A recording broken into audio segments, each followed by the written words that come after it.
Q&A at the end of this discussion. So please, we highly encourage you to type in your questions in the Q&A box below. And then the panelists will make sure that they get to the question at the end of the discussion. By way of introduction, my name is Johnny Perez. I work as the Director of U.S. Prison Programs for the National Religious Campaign Against Torture, where I work with faith leaders and people like myself who has been impacted by the criminal legal system across 11 states, actually, to end the torture of solitary confinement. I'm also happy to have come full circle as a former staff member of the Urban Justice Center's Mental Health Project. They gave me my first shot when I first came home. And then today now, I sit as one of the newest members of the UJC's Board of Directors. So very proud to be able to introduce this conversation. So I wanted to take a moment to kind of frame this conversation, share why it is important and even critical that as we continue to make fundamental changes in society as it relates to systemic oppression, state-sponsored violence, and the elimination of racial disparities, that we do so with from every single crevice of our shared society, but especially in those places that are the darkest. And one thing that I've learned from doing this work is that when we see little transparency, we also see little to no accountability. So right now we're in this moment where we have been and even continue to be outraged by the death of countless women, men, and children of color at the hands of those who we pay to protect us. But sadly, the truth is that by the time we get motivated enough to want to do something, someone already lost their life. A mother, a son, a father, a daughter, a grandchild or grandfather. And if 2020 taught us anything, is that recording sometimes is just not enough. And I would argue that Mr. Floyd, God rest his soul, did not want another camera in his face, and he actually needed action. So he needed someone to care enough about him, to see enough of themselves in him, to actually physically intervene. And in very much way that our criminal legal system has responded to public health issues like homelessness, mental health, poverty, with role in probation. We also now see during this public health crisis that is COVID-19, and we're also seeing the same type of punitive responses from correctional departments across the country. We see these correctional departments using solitary confinement as a containment strategy for COVID-19, resulting in what Unlock the Box and groups like Solitary Watch has reported an increase in 500% use of solitary confinement over the last 90 days. So I want to mention that what on the surface seems to be a conversation about police brutality or you know, in many spaces, or a conversation about police and funding, understand that this is just fruit from a poisonous tree, that tree being racism and the systemic oppression of Black and brown people who continue to carry the brunt of society's decisions long before this current pandemic.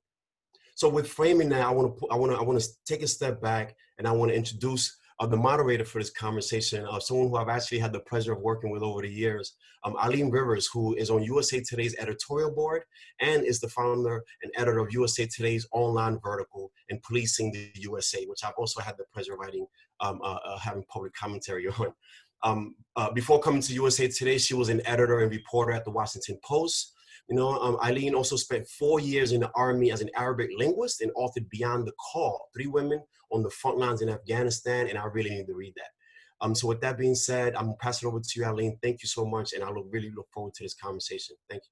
Thank you so much, Johnny. I look forward to it too, and thank you for that plug for my book. That's awesome. So as Johnny said, I'm an editor at USA Today. I'm on the editorial board there, and I'll be hosting the conversation today. I'm really looking forward to digging into all these topics.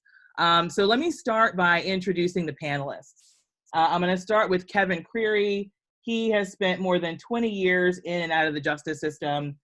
He was recently released from Rikers in April. He's originally from Flatbush, New York. Ash Prashar is also on the panel today. He is a justice reform campaigner. He sits on the board of the Exodus Transitional Community. Dr. Victoria Phillips, you'll hear us refer to her as Ms. V. She is a criminal justice reformer, a social justice activist, and also a mental health professional. Misael Sildor is the program associate at the Independent Commission on New York City Criminal Justice and Incarceration Reform, and she's also a recent graduate of Oberlin College. So Kevin, I'm going to kick this conversation off by coming to you. You, as I said in the introduction, were in Rikers until April. From what I understand, you were released mainly because of your age. You're 59 years old. As Johnny said in his introduction, There's a lot of stuff going on in prisons today with COVID. People are being put on lockdown. It seems like there's this big struggle to figure out how exactly we deal with COVID and incarceration in prisoners and keeping them safe, but also allowing them some element of normalcy, if you can say that, within the incarceration system. So Kevin, can you tell us what your recent experience has been like at Rikers? What were you seeing? How were inmates being treated? What was your experience there, especially as it relates to COVID?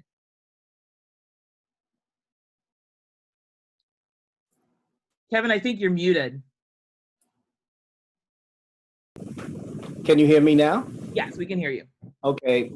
Well, my stay on Rikers was like for about a month because I was initially detained at the Vernon C. Bain Correctional Complex, which is the boat that is moored out in the East River over in the Bronx. So I was overloaded from that facility to Rikers Island to a detention facility called North Infirmary Command. It's sort of like a quote unquote hospital setting type of facility. They send people there that have different type of injuries or illnesses. So when I was overloaded from Vernon C. Bain, they sent me to NIC. And it was in a dorm setting. We had about 25 beds, 30 beds in the dorm. And on each floor, you had a nurse's station on each floor. So if you had any medical concerns to address, it was simply just signing up for sick call, and the officers would call you in the morning to just go down the corridor to the sick call office. Mm-hmm. So when I got there about the middle of March, from what I understand, several people were just sent there from different facilities on Rikers Island who fit the criteria, who could be susceptible to the COVID-19 virus. And we had all just arrived there within inside a week or so within inside one another. So I was there with about maybe 15 people when I arrived. And basically when I got there, it was just being ran like regular jail. They didn't have any procedures situated at that time. They were just playing it by ear as they went along. So basically, like the second day when I was there, I was given a test to see if I was positive or negative for the virus.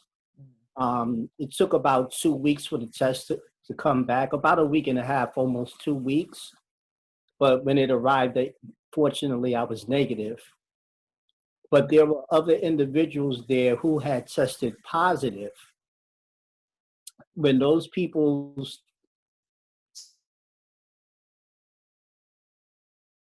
tests came back positive, they were sent out from that facility to another facility on Rikers Island. I don't know which facility they were sent to.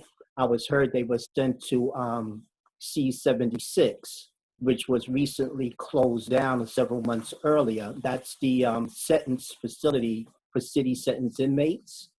But from what I understand, they had shut it down to accommodate those individuals who had came down positive with the virus. And those individuals were supposed to stay for 14 days.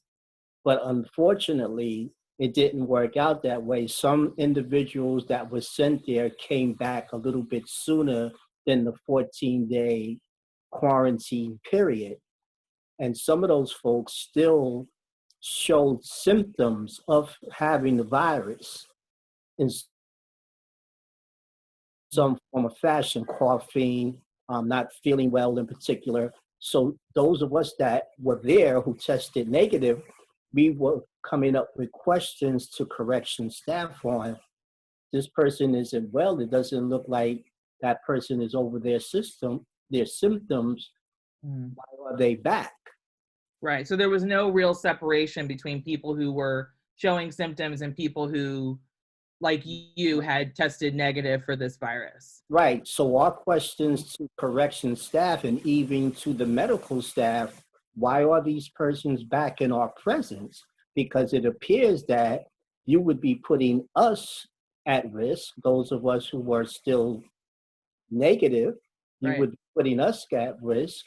And I would assume you would be putting those people that tested positive at risk again, because from Mm-hmm. So one more question for you before I kick it to Ash, who can kind of, give a broader context for all this. But on the outside, we're constantly hearing about, social distancing. Clearly, you've made it, clear that that's not possible in a place like Rikers. We're also hearing about using hand sanitation, like sanitizing your hands, washing your hands, using a mask. I'm just wondering how possible it was for you guys to get that kind of equipment on the inside. Were you given hand sanitizer? Were you given masks? And did you see the guards and other staff there wearing those things as well? Well, masks didn't come into play until about a month later, into April. When I initially was there, the middle of March, there were no masks, there was no hand sanitizer, there definitely was no social distancing because the beds in the detention facilities on Rikers Island are screwed into the floor. So you cannot move the beds. You can't even move the tables where you sit down and eat your meals at, because those tables and seats as well are screwed into the floor. So there's no way to social distance as far as the beds are concerned, not unless you put a person in a bed and maybe two beds over would be empty. Right. So that was a concern in itself. Our major concern was that corrections was not supplying us with the hand sanitizer or with the sanitizing products to keep our dorm and bathroom and shower areas, properly sanitized. We were just given the regular old stuff that they usually give us to clean up with. Okay. And that lasted, like I said, throughout the month of March into almost about a week or two before I left. Because right around that time, that's when they started distributing the mask. We still didn't receive any latex gloves, but they came around to giving us the mask. So Ash, let me kick it to you. Let's put this in, broader context. Again, as Johnny said in his intro, and as Kevin definitely talked about when he was recounting his experiences, it's hard to social distance in a prison. They're not getting the PPE. They're also not getting hand sanitizer. Everybody's talking about what's happening on the outside. How concerned should the public be? Should people who are watching this be about what's happening in prisons right now? Yeah, I mean, the public should be concerned. I mean, if you consider that, and I want to take one step back quickly. Everyone, obviously, we've been talking about the Black Lives Matter movement. And as Johnny pointed out, we're talking about, how George Floyd got executed on video. But also, I think people's attention to the injustices of our justice system started with COVID-19. Like stuff that we were seeing in the papers and in our media about how people in prison were being treated, and how, to your point, the advice we were getting out here and how they were kept inside those cells was completely different. It is the civil rights issue of our time, and it's terrifying to see the onset of COVID-19 and what it's actually doing. And the only good thing is it's shined a light on the travesty of our prison system. It's often overcrowded, but they have terrible access to healthcare. They also have lots of pre-existing conditions people do in prison. And this disease, when it's, when you've got more, when you're more confined, spreads even quicker. And we're seeing the biggest clusters in America. The 5 biggest clusters right now are in prisons. They are in, I think there's one in California, which actually some people consider to be one of the trigger points for their second wave of virus, the second wave of COVID-19 outbreak in California. Because even during this pandemic, we were transporting prisoners across this country. Prisoners that, while, as Kevin mentioned, some people weren't getting tested but showing symptoms, some people were. But people were moving prisons, And what that leads to is just more infections in confined environments. And then you tap in the fact that guards are probably getting it at the same time. And then they go back to their communities. The spread will never be contained because of this issue. I mean, our leaders have basically put thousands of people's lives at risk by trapping them in unsafe and unsanitary conditions. And unfortunately, as we all know, it infects in clusters. Incarceration is having a devastating impact on people's personal health. And under normal circumstances, we in America don't always have the best access to healthcare because it's based through our employment. But prisoners, and I know this from a lot of stuff that's come out of New York State, there is no ventilators in prisons. There are none of the resources that we have, like in our city in New York, to actually take care of you if you actually contract the virus in the same degree as most people out here would have it. And our leaders, again, have done nothing. Yes, we've had some small levels of release, but this is an opportunity for them to really look at reimagining what this is. It's shown how we have never been judicious about how many people we put in prison. We've never cared about their conditions. And this is shining a light that's overdue. And putting people in solitary is not the answer. All you're going to do is create other health problems that I know the rest of the panel have been working on all their careers in mental health and everything like that. But you are causing more damage and more other healthcare issues for those individuals as we trap them in environments with no end in sight. Because as we know, living out here in America, we don't know when this pandemic is going to be over. And we are complaining about being stuck in apartments and houses. These people are stuck in a cell 24 hours a day with no access to the yard. I think Kevin mentioned to me earlier, like, there's no access to the yards, no access to the general population room, and there's no access to even laundry. So they're stuck in this one room for that amount of time. And that is also torment and torture in a way. So the long-term implications of COVID-19 on people who are incarcerated, we still don't know what that's going to look like. So let me push back, and I'll open this question out to the entire panel. But Ash, I want to piggyback on something you just said, which is that solitary confinement is not the answer, right? So we're constantly telling prison officials, separate inmates who are sick. One of their solutions is solitary confinement. If that's not the answer, and I'll open this up to everybody, then what is the answer? I think a lot of people don't understand that the prison population on some level is potentially more vulnerable to this than the general population. So if solitary isn't the answer, what is? Well, 40% of people incarcerated are not a public safety concern, according to the Brennan Report of 2016. So we should be releasing those 40% immediately. They don't pose any public safety risk. There are people who are elderly, who've been in prison for a long time, but also there are people who shouldn't be in jail because they couldn't afford bail. So we're talking about people in prisons and jails who aren't even convicted or have no guilt yet, who are now being sentenced to a death sentence without trial. So yes, we could remove, look, I'm a prison abolitionist, but while the prison system exists, we could remove so many people from it to save lives. So if COVID is potentially spreading in prison at a more rapid rate, potentially, than it is in general population, and then we turn to the public and say, let's release people, I can imagine a lot of members of the public saying, well, wait a minute, you're not in my backyard, the kind of NIMBY effect, right? You're not going to release people where I am because A, I'm concerned that they're former inmates. Let's face it, there are a lot of people who don't believe that a lot of former inmates are not threats to their community. And then on top of that, there's the COVID problem. Mm-hmm. So where is it working? Ms. V, I see that you're trying to chime in. How can this work? Because you said, we could all jump in. So I feel like absolutely right here. Yeah. I think that first of all, it's important when we talk about criminal justice reform, that we focus as far as the little bit that we overlook, like language, right? So they're not inmates, they're incarcerated individuals or detainees at best. And that's something that I try to enforce even DOC professionals to start getting in their brain, because it takes like how many days? 21 days to make or break a habit, right? So if you use the language consistently, you'll start to humanize people that you have dehumanized in many different ways.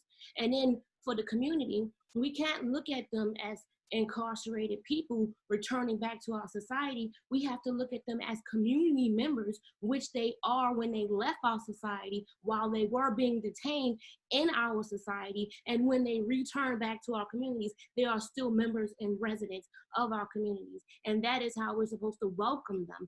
And one thing people need to realize, even when we talk on the local level, because Rikers is not a prison, Rikers is a jail, and 85% of the people that are detained there are still waiting their supposed fair day in court. Let's be clear about that. And so they are directly our community members who we are supposed to make sure have direct access to the things that they would have on any other day if they were physically in the community.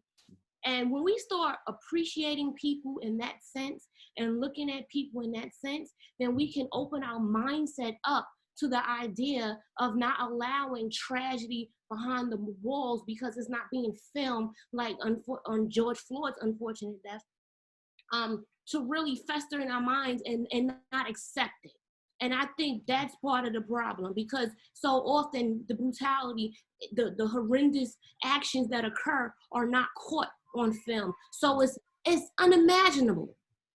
But we have to understand, many people who have been incarcerated come back, they are not seen, they're never believed, but their truth has to be allowed to be pushed to power. So thank you, Kevin, for coming on here today. And thank you for disclosing everything that you have disclosed so far about you and your story directly, because this is how we make change. This is how we start accepting people back. And I don't mean to go on for a rant, but I think it's important that we accept people as our community. So how do we ensure that works? We know that recidivism rates are high already. So when we're talking about releasing people from incarceration under normal circumstances, when employment is, at a very attainable level. Right now we have, businesses that are closed down because of COVID. We have people who don't have a history of incarceration struggling to get employment.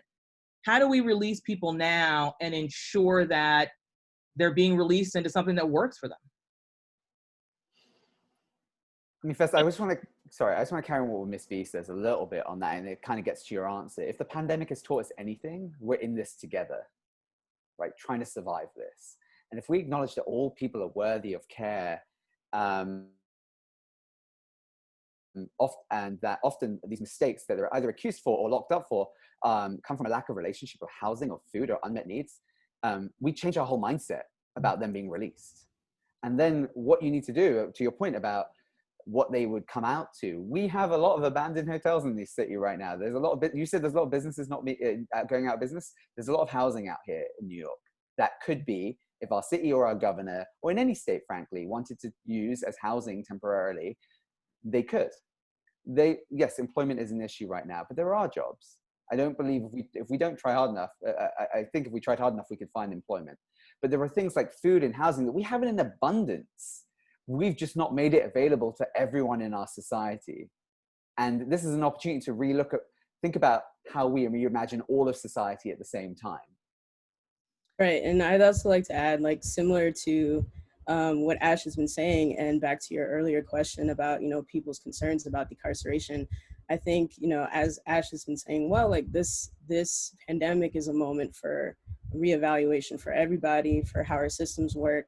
And when you're thinking about people who are incarcerated, even if you were a person that had concerns about, people who've been charged with violent crimes, there are all these people there are 4,000 people in New York State prison right now who are serving sentences just for a technical parole violation. And if you're not familiar with the system of parole, when you're released, you have conditions of your release that have nothing to do with crime. They're administrative releases, like making curfew or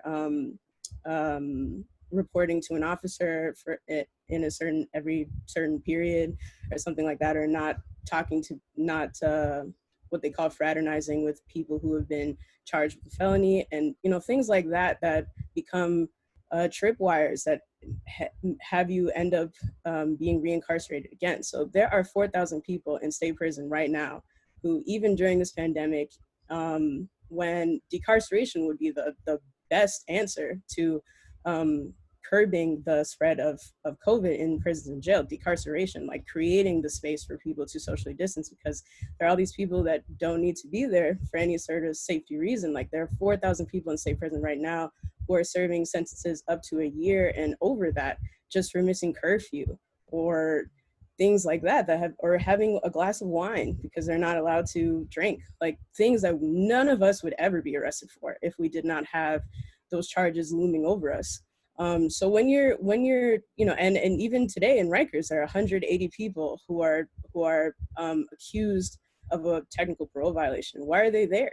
Why are any of these people there? That makes no sense if we're trying to curb the pandemic spread in prisons and jails. It makes no sense if we're trying to uphold public safety, because they haven't done anything that would endanger any of us, right? So when you start thinking about like, why are people even in these systems? Like, why did we even put them there? And you start interrogating like, who belongs there and who doesn't? Because I also am a prison abolitionist. Like, there's so many ways that we have failed people long before they ever entered the justice system. Like Ash was saying, we have a budget that didn't reflect any values of reevaluation. Like, we're still spending, 15 billion total in traditional law enforcement, like the Department of Correction and NYPD, and we're not funding like housing. We're not funding affordable housing. We're not funding homeless outreach services. We're not funding things that would end food insecurity. We're not funding any of those things. We're funding traditional law enforcement systems that clearly have not worked. And then, wondering what's going on. So I think to people who may be watching this, who are, maybe have those kinds of ideologies and are concerned about safety and what maintains public safety, like this is also a great period for you to reevaluate why you have those ideologies. And evaluate like how we have failed people as a society, and take this opportunity to get involved in fixing that. So I've heard, go ahead, Ms. V. Yes, I just want to jump in on what Ms. Ayala was saying. When we speak about society and failing our community members, we have to think about the vulnerable populations in our community. That's our youth, they end up behind the walls. That's our elderly, they end up behind the walls. That's our disabled, they too end up behind the walls. And when we think about it like that, 52% of the population in New York City's Department of Corrections right now has had some form of contact with mental health services. That's 52%. That's more than half of their population that probably should not be there and should have been referred to some other form of city or government agency for assistance in their matter, whether it's mental health, whether it's physical health, whether it's lack of housing, educational, like vocational training, all of these things that would assist them from getting out that system. People who have mental health diagnoses are cycled through 3 systems in our city. It's the shelter system, the hospital system, and the correctional system. So when we talk about failing as a society, and when we talk about caring for those, we have to really hold ourselves accountable, because we don't care for our elderly if they end up sick behind correctional walls, not be having access to medical care. We don't care for our youth if we push them aside in our communities. We allow the police to come in and abuse them, kidnap them off the street. And then when we get a call from them, it's like, well, you must have did something. I'm gonna teach you a lesson. And then they pick up additional charges while behind the walls. We don't care for those with mental health diagnoses if we can't understand that they need compassion and love and maybe some medical attention while they're decompensating, rather than throwing them into a system that's going to abuse them and give them extra tickets and penalize them when they're crying out for care.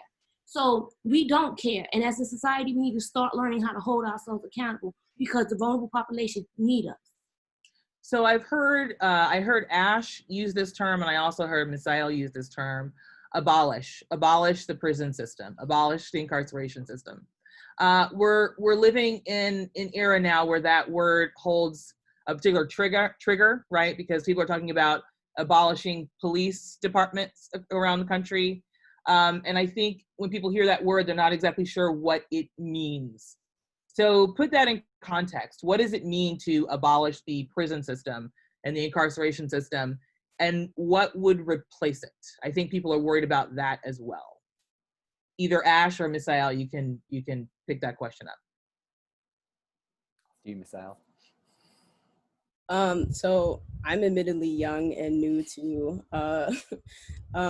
learning about all of this, but I think what people miss in if you're not familiar with the term or miss in these discussions is like people are thinking, if you defund the police, if you abolish police, if you abolish prison, there's no form of accountability for when someone causes harm. Mm-hmm. And I think from my knowledge of abolition, what abolition is saying is like, if prisons and police and jail could have stopped crime, we'd have no crime. We've had it for decades. We've had these systems for decades and they haven't worked. And in fact, like, especially you can see this in New York City, like when we've been on the trend of decarceration is when our crime levels have actually been lowered.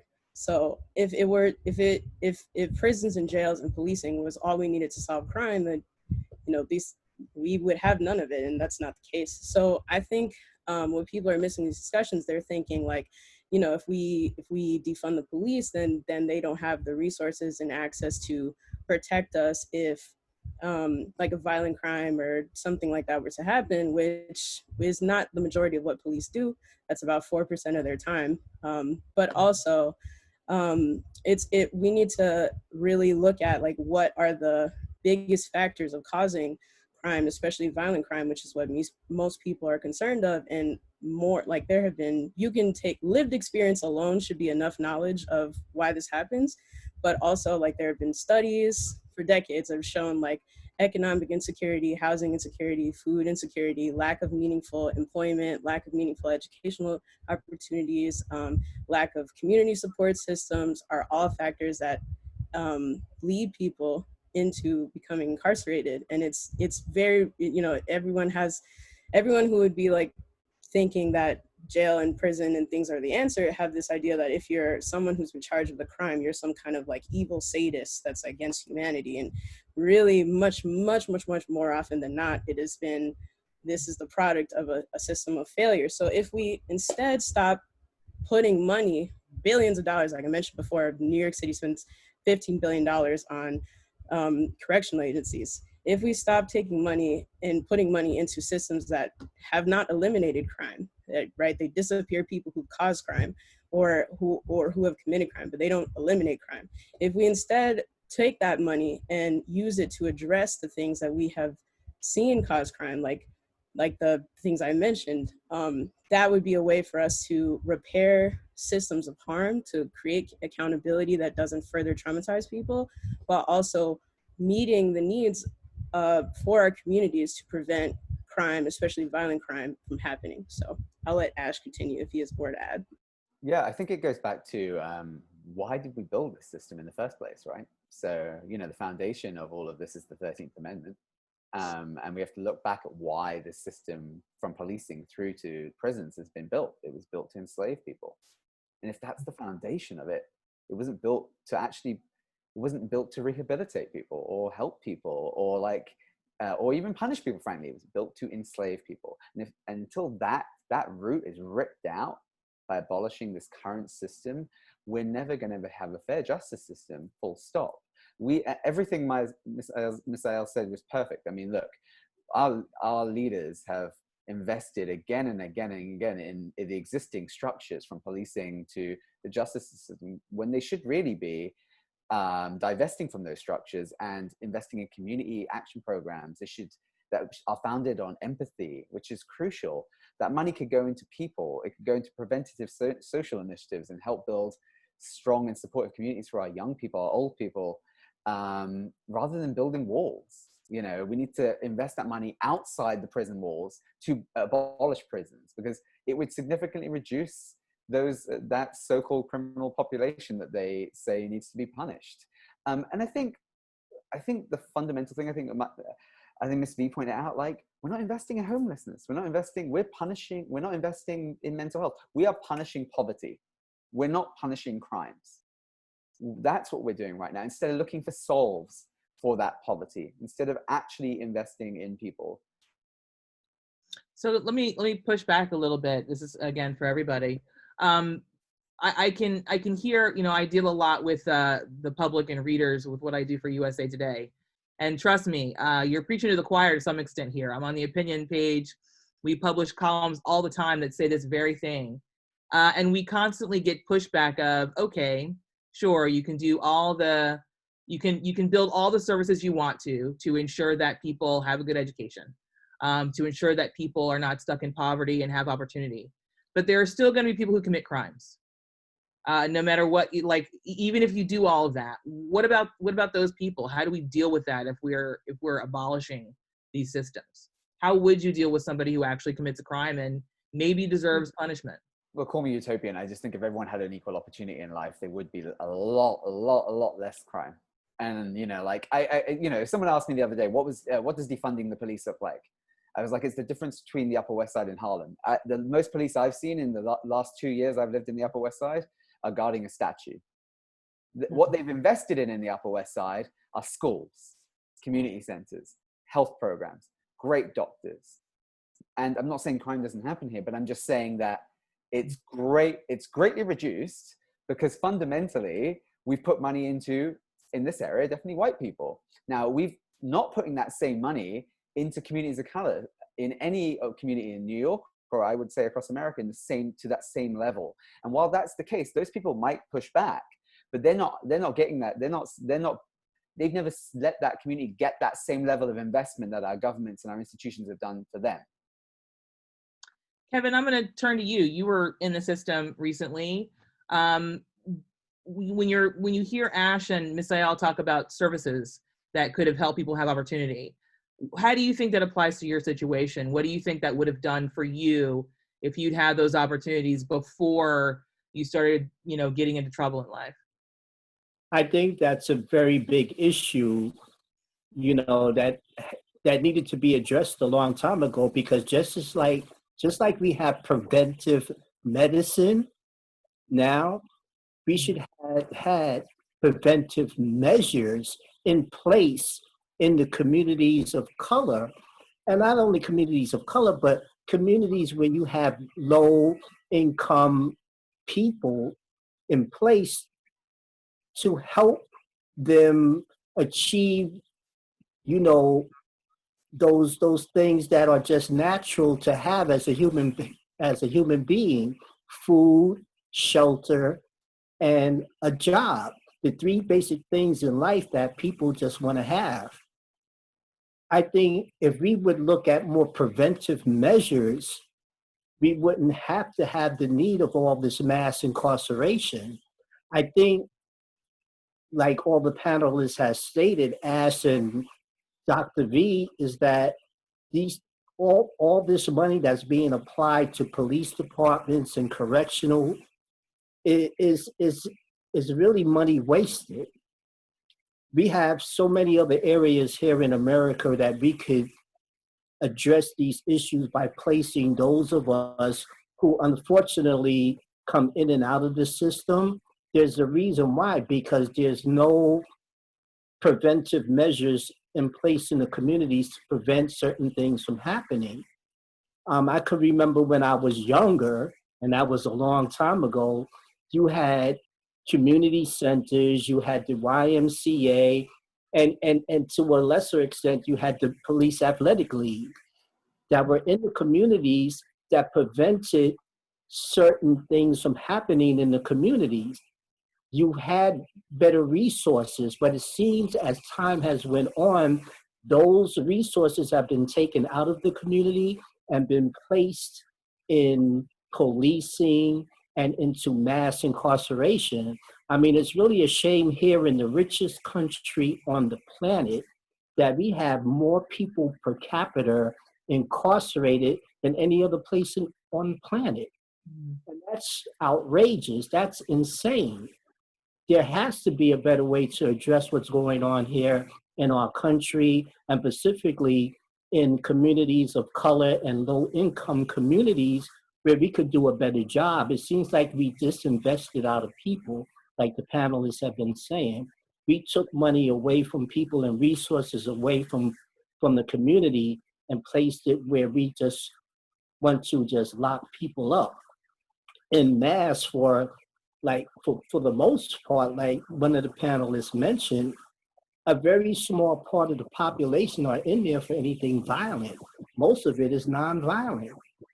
And most of the time you're sitting up in detention facilities just waiting to be called to pass judgment to be sentenced on something so minor, where all of this could have been prevented by having the resources in the community to keep people,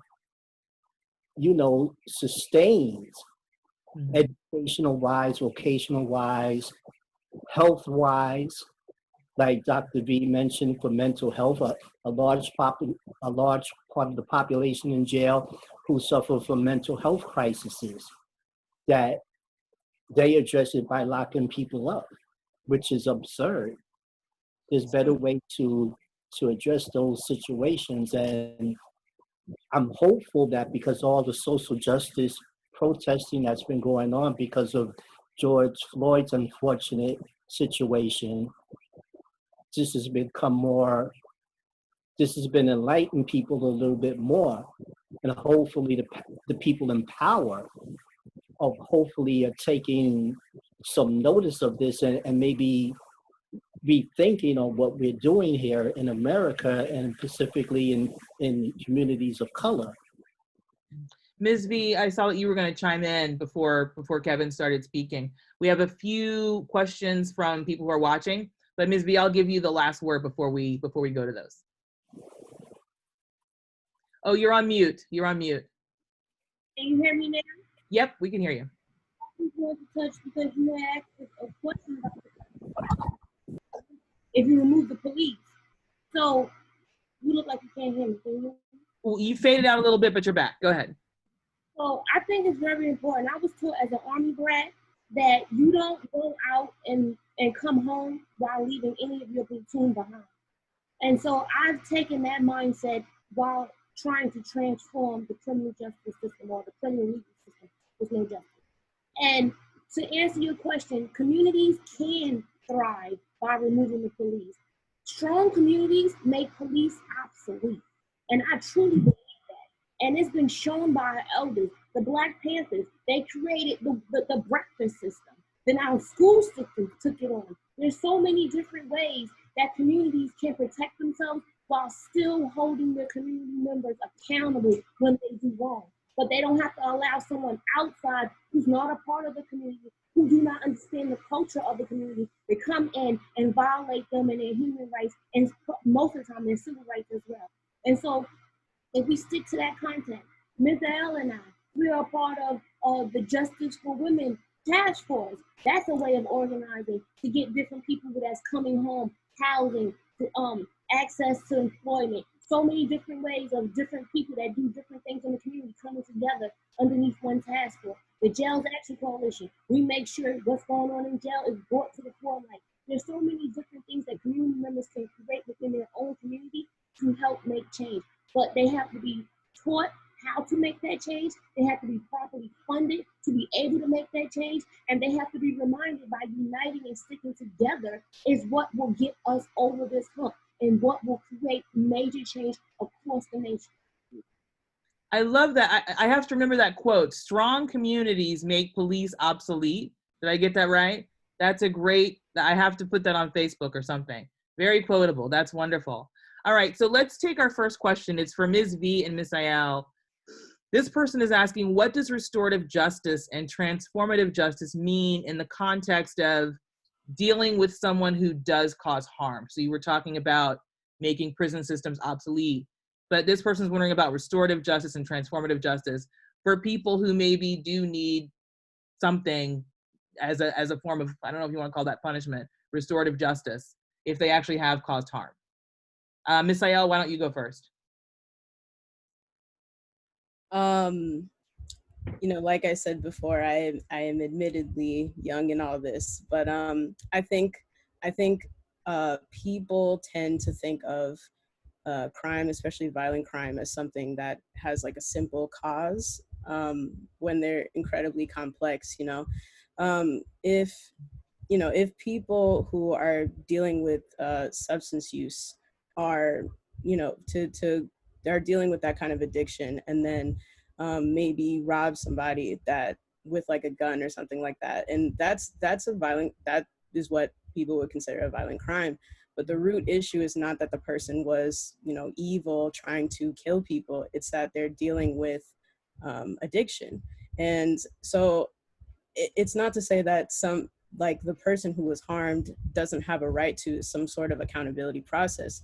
But what abolition is trying to point out is that if we take that person who in this scenario is robbing and then put them in prison or jail and then give them no access to treatment that would help them with their issue, what we did was, disappear the person for the time being who caused harm, but we didn't address a root cause of what drove them to commit a violent act, which is a substance use issue. So like we need to fund those kinds of things that, give people services and treatment to prevent future harm. But it's not to say that the person who was harmed does not, have the right to an accountability process, but prison and jail may not be the accountability process that actually eliminates crime or eliminates the future possibility of this happening. I'll kick it to Ms. B. Can you repeat the question again? Because I have a few things I wanted to tell you. Sure, no problem. So this person's basically asking about restorative justice. So if we make incarceration systems obsolete, what does restorative justice look like for people who actually do deserve or have caused harm or deserve some form of, I guess, punishment or something? Just to jump in on that, what Miguel was saying, we definitely have to love our community. And sometimes that's tough love. And I used to do cognitive behavioral therapy in prisons and even for life. And so that's a form of working with someone through whatever issues they might have had or whatever concerns brought them into the criminal legal system. A lot of times people are guilty of what they're accused of, right? Of being convicted. Sorry to cut you off, but you're saying stuff that's really, really important that people may not be hearing because for whatever reason your volume sounds kind of low. So can you, repeat that? Okay, so can you hear me now? That's better. Yeah. Oh, maybe I should just talk louder. Okay. Sorry. So okay. You're starting with really important things that I want to make sure everyone gets. So I used to do cognitive behavioral therapy in prisons and jails, even Rikers. And so I understand tough love. I understand what it means to hold the community accountable and still have to work with them through their concerns or what might have brought them to the criminal legal system. We can't run away from that issue.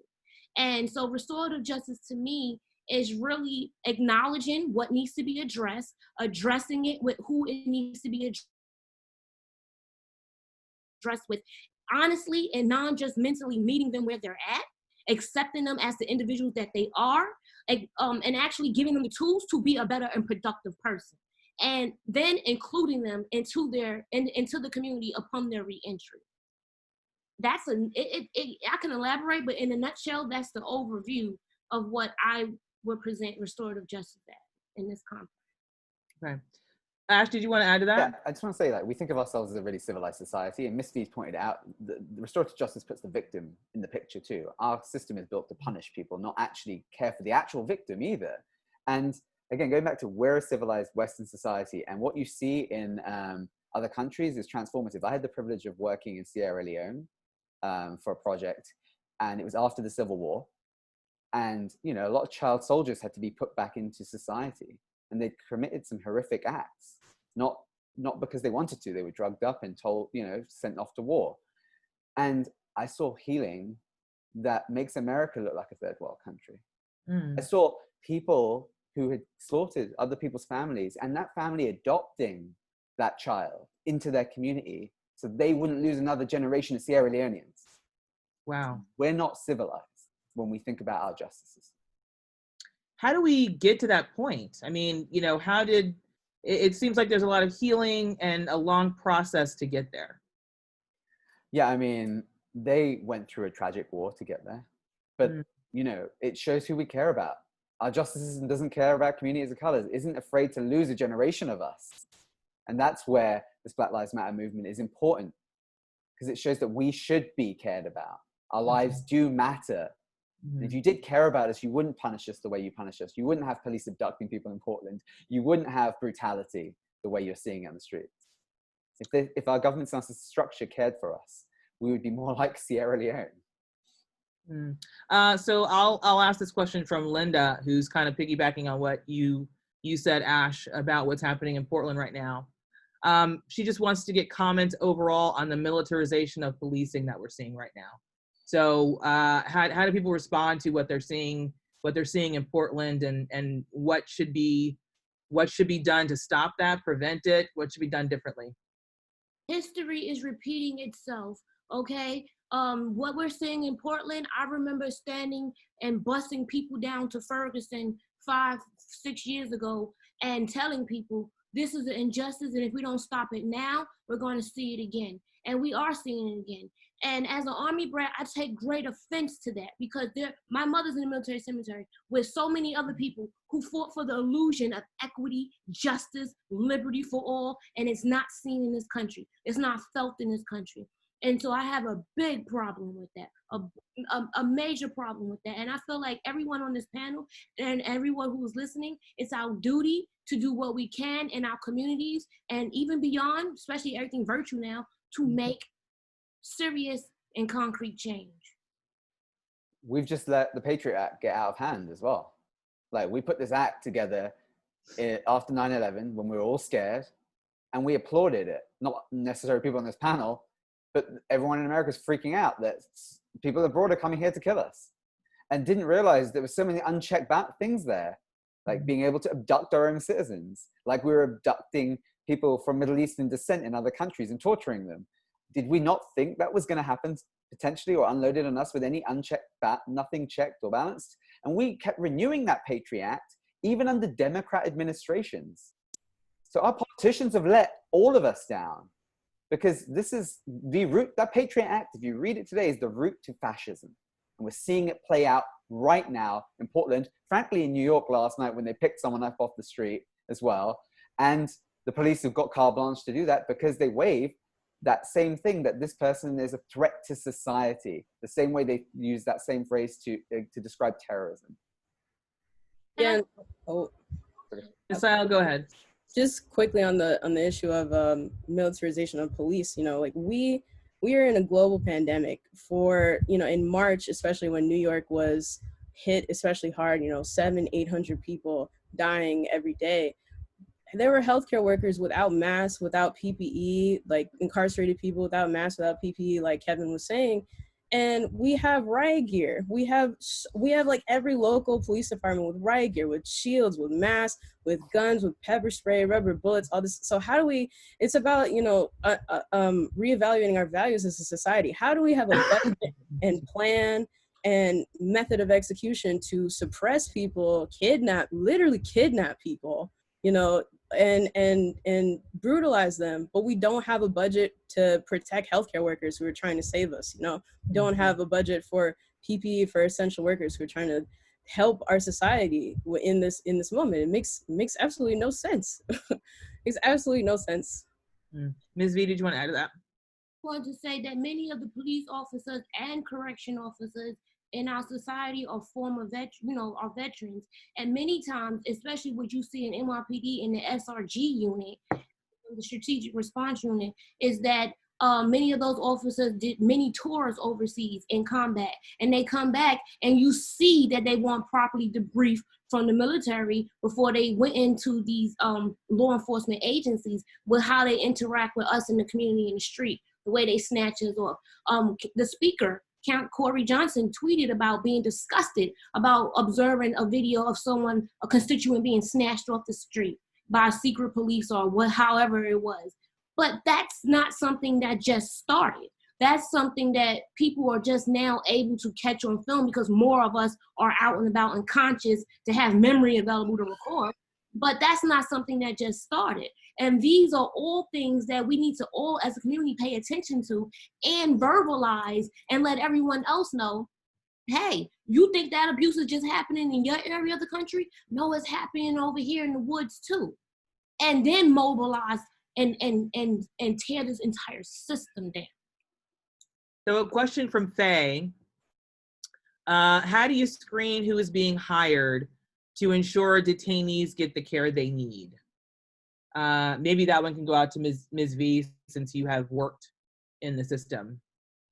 That's hard to really say, but I do know immediately when hearing the question, I know a couple years ago, a report had went out and a study had been found to see how many actual correction officers were affiliated with gang ties.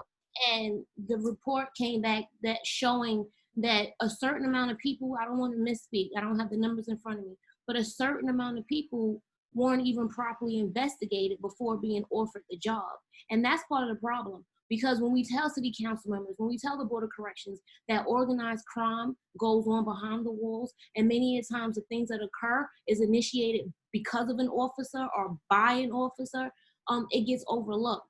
And I think that deeper investigation, actual accountability for those who are supposed to be performing the investigations is extremely important. And that's a great way to weed out. And then develop some type of program from people on the inside to tell you who's the big homies and stuff in the street. Because a lot of officers are directly connected to so many things that are against the law, so many things that they're supposed to be upholding and correcting people in corrections in their custody to be better than, that they are a part of themselves. I mean, during this pandemic, no visitors have been allowed, but drugs have still been coming into the system. So I think a deeper investigation is the solid answer to that question. Okay.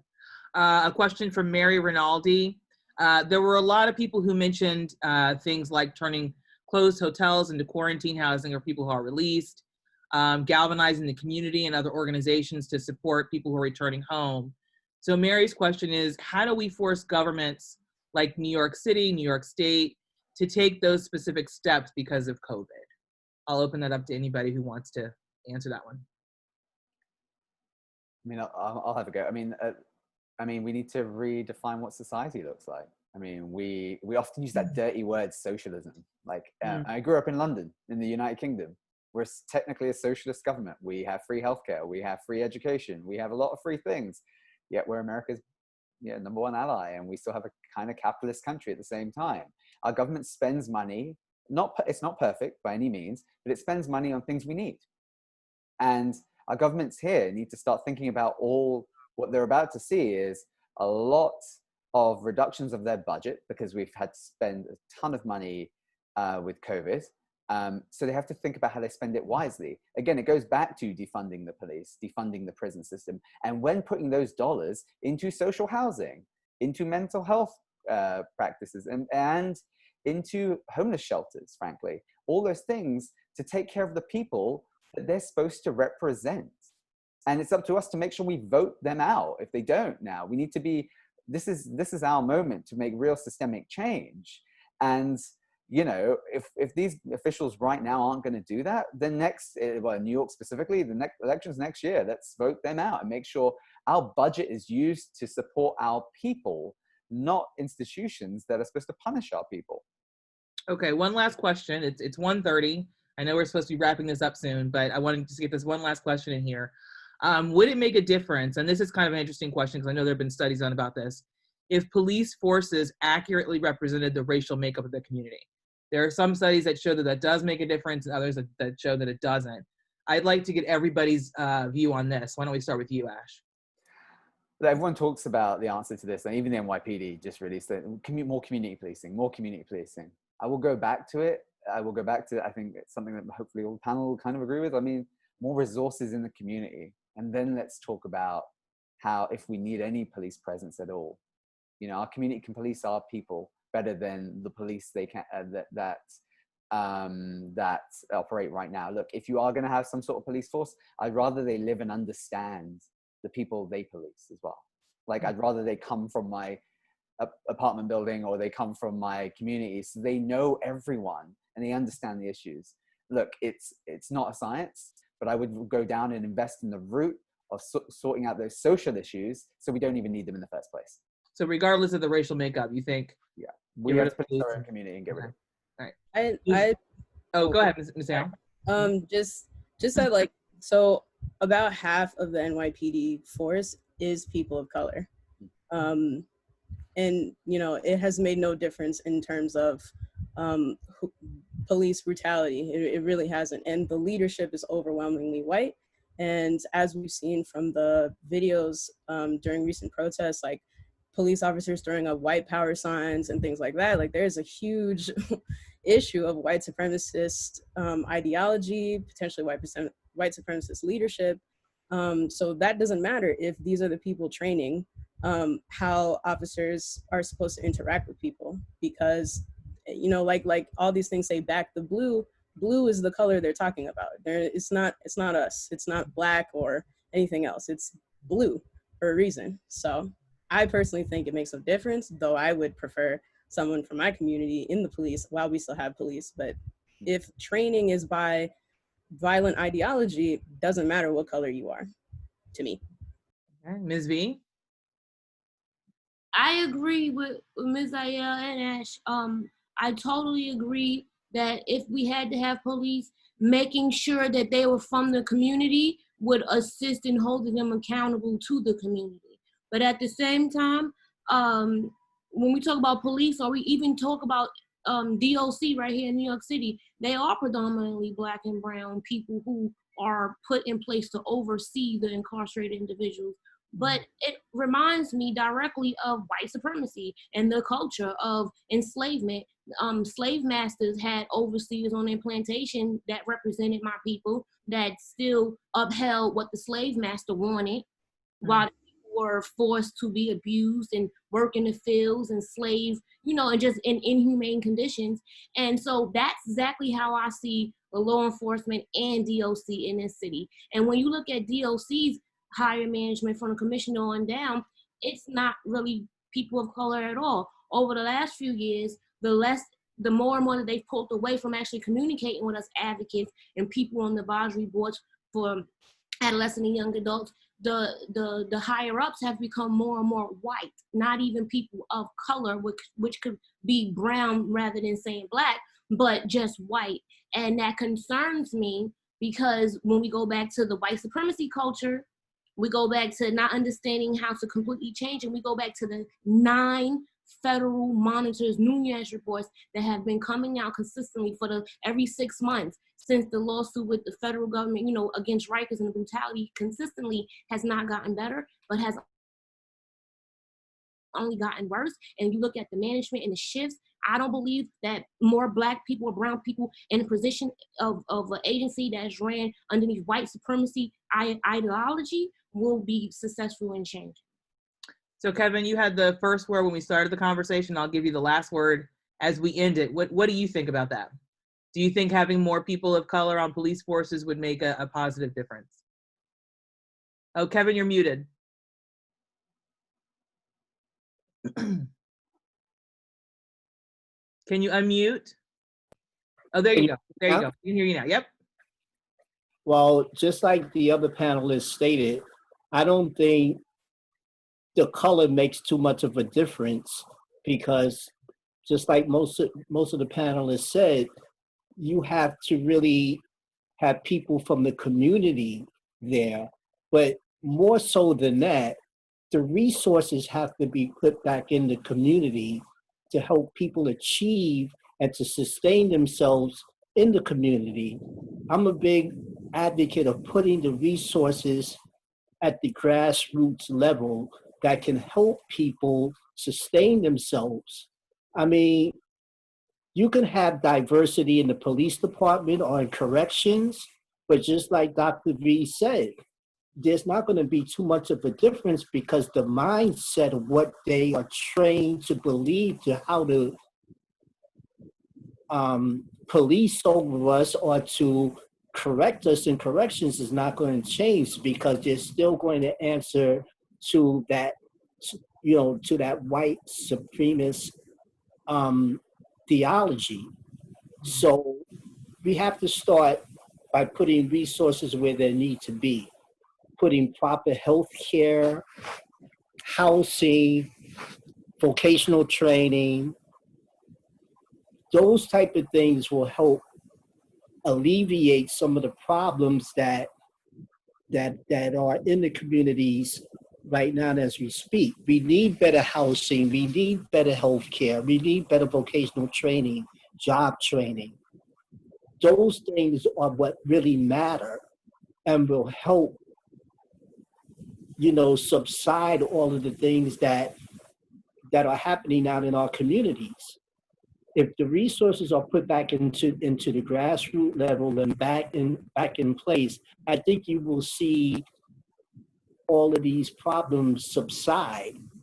But when you put the resources into policing and to corrections, you're just going to have the same old thing happening over and over again. So I'm hopeful that somewhere along the line that might start happening sooner rather than later, before it's too late. I think that's really the answer, putting the resources where it really counts, and really making it work, and not just having it there as just a you know, as